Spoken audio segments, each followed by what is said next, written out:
तस्तोसन news में अहम खबर से आपको आगाह कर रहे हैं। मौलाना तारिक जमील फाउंडेशन की जानिब से हर साल की तरह इस बार भी तौसा शरीफ में गरीब, नादार खवातीन, यतीम बच्चों और माजूर अफराद में रमजान पैकेज के हवाले से राशन तकसीम किया गया।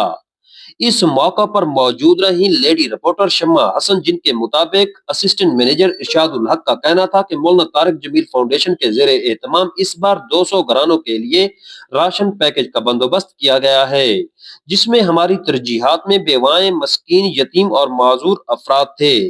उनका डाटा जमा करने के बाद मुकम्मल जांच पड़ताल करने के बाद राशन तकसीम किया जा रहा है। उन्होंने कहा, एमटी फाउंडेशन के जेर एहतमाम पाकिस्तान भर में मुस्तहक अफराद के रिलीफ के लिए काम किया जा रहा है। इसी तरह तौसा इंतजामिया से मुआहदा हुआ है कि मुख्तलिफ मराहिल में वाटर फिल्ट्रेशन प्लांट ठीक करके पानी का मसला हल किया जाएगा। आस लैब के जरिए रियायती पैकेज पर जरूरतमंद मरीजों के टेस्ट किए जाएंगे। उन्होंने कहा, नौजवानों को हुनरमंद बनाने के लिए टेक्निकल इंस्टीट्यूट के कयाम के लिए भी इकदाम कर रहे हैं। इज्तिमाई शादियों के लिए भी एमटी फाउंडेशन काम कर रही है। इसके अलावा माहौल को साफ करने के लिए शजरकारी के लिए हमारी फाउंडेशन सरगर्म अमल है। ऐसे में डोनर हजरात से ताउन की दरखास्त करते हैं ताकि ज्यादा से ज्यादा गरीब अवाम के लिए काम किया जा सके।